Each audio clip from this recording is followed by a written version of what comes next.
Bismillahirrahmanirrahim. Assalamualaikum warahmatullahi wabarakatuh.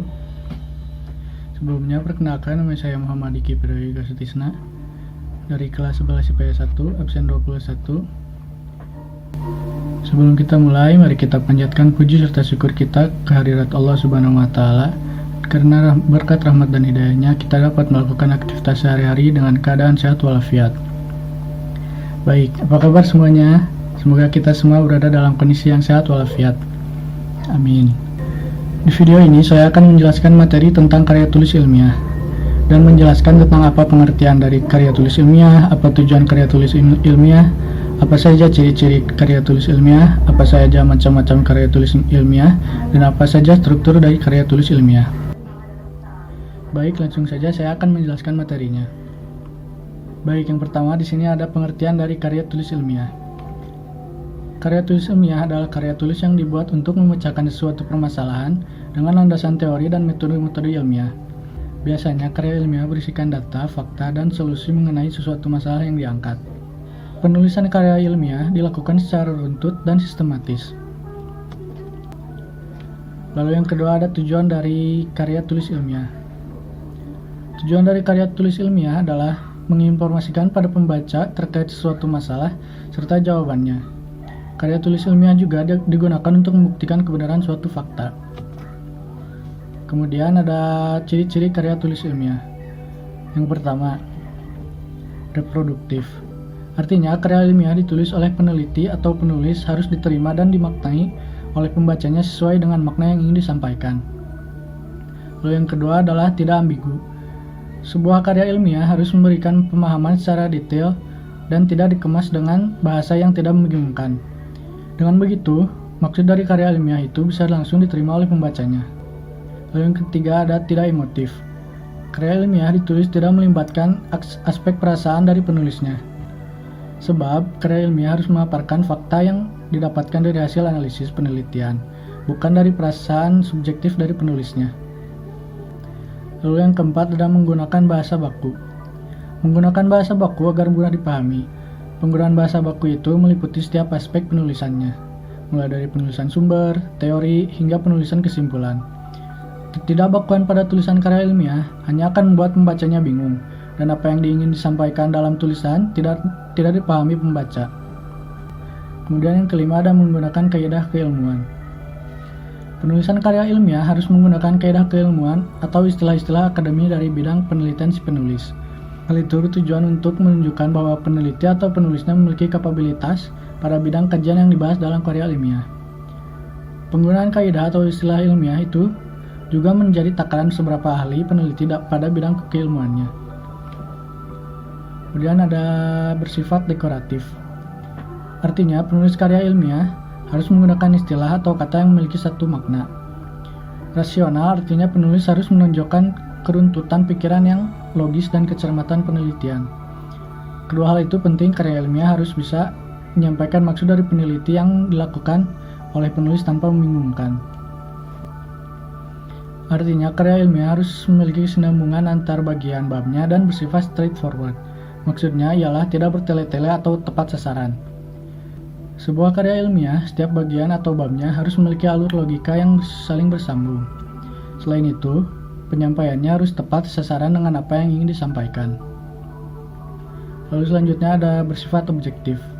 Karya ilmiah harus bersifat objektif. Hal itu sangat penting karena karya ilmiah tidak dibuat berdasarkan perasaan penulisnya. Karya ilmiah harus menunjukkan fakta-fakta dan data-data dari hasil analisisnya. Jadi, tidak memiliki kecondongan subjektivitas. Kemudian yang terakhir adalah menggunakan kalimat efektif. Penulis karya ilmiah harus menggunakan kalimat efektif. Ciri ini berkaitan dengan semua ciri sebelumnya. Tujuan penggunaan kalimat dalam karya ilmiah agar pembaca tidak dipusingkan dengan penggunaan kalimat yang berputar-putar. Penggunaan kalimat seperti itu hanya akan membuat pembaca bingung. Lalu untuk yang selanjutnya, ada macam-macam dari karya tulis ilmiah. Untuk yang pertama adalah artikel.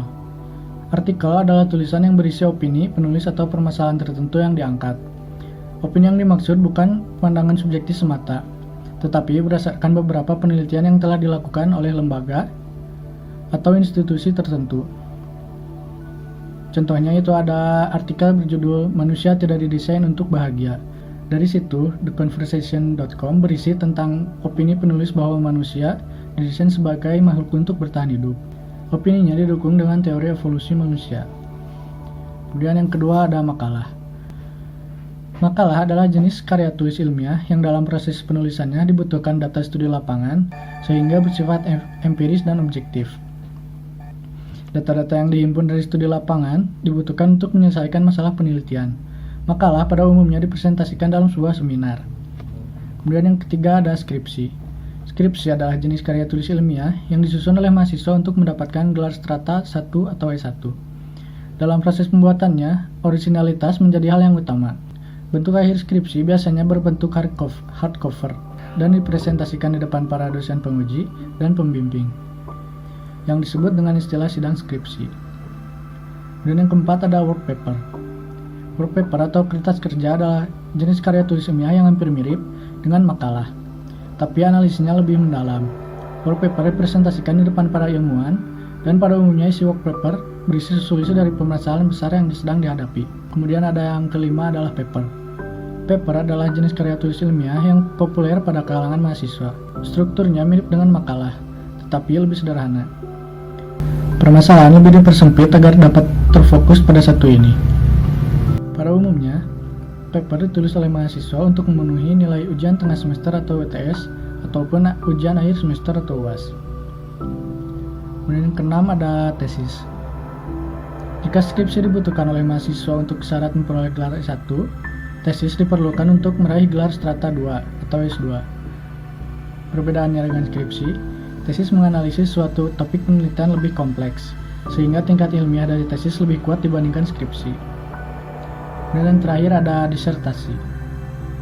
Disertasi adalah jenis karya tulis ilmiah yang disusun untuk memperoleh gelar strata 3 atau S3 ataupun doktoral. Calon doktor mencari permasalahan yang tengah dihadapi oleh manusia pada bidang tertentu, lalu mencari solusi akan permasalahan tersebut, sehingga hasil karyanya bermanfaat nyata sehingga bersifat orisinal. Baik, untuk bagian materi selanjutnya ada struktur karya tulis ilmiah. Yang pertama ada pendahuluan. Pendahuluan biasanya berisikan dasar-dasar penelitian ilmiah dilakukan, masalah yang diangkat, dan mekanisme penyelesaian masalah itu. Yang kedua ada isi dan pembahasan. Jumlah bab pada bagian ini bergantung seberapa pelik pembedahan dan pembahasan dari bahan penelitian. Kemudian yang ketiga ada kesimpulan. Bagian kesimpulan biasanya berisikan kesimpulan dari hasil analisis pada bagian isi dan pembahasan. Lalu di sini ada rincian struktur karya tulis ilmiahnya. Pada umumnya, struktur karya ilmiah terdiri dari atas halaman judul, halaman pengesahan, kata pengantar, halaman abstrak, daftar isi, daftar tabel, gambar, dan grafik. Lalu ada pendahuluan. Biasanya pendahuluan memaparkan latar belakang dan perumusan masalah, tujuan dan kegunaan penelitian, hipotesis, penjelasan, dan metode penelitian. Kemudian selanjutnya ada kerangka teoritis, pembahasan, kesimpulan dan saran, dan ada daftar pusaka. Baiklah, jadi kesimpulan dari saya, karya tulis ilmiah sangat bermanfaat di bidang pendidikan, serta karya tulis ilmiah juga sangat bermanfaat untuk melakukan penelitian, memecahkan masalah-masalah yang terjadi, dan masih banyak lagi manfaat lain dari karya tulis ilmiah. Namun, kita juga harus bisa membuat karya tulis ilmiah yang baik dan benar, serta sesuai dengan struktur dan ciri karya tulis ilmiah. Baiklah, mungkin sekian saja dari saya. Mohon maaf untuk segala kekurangannya. Semoga video ini bisa bermanfaat bagi kita semua. Amin. Assalamualaikum warahmatullahi wabarakatuh.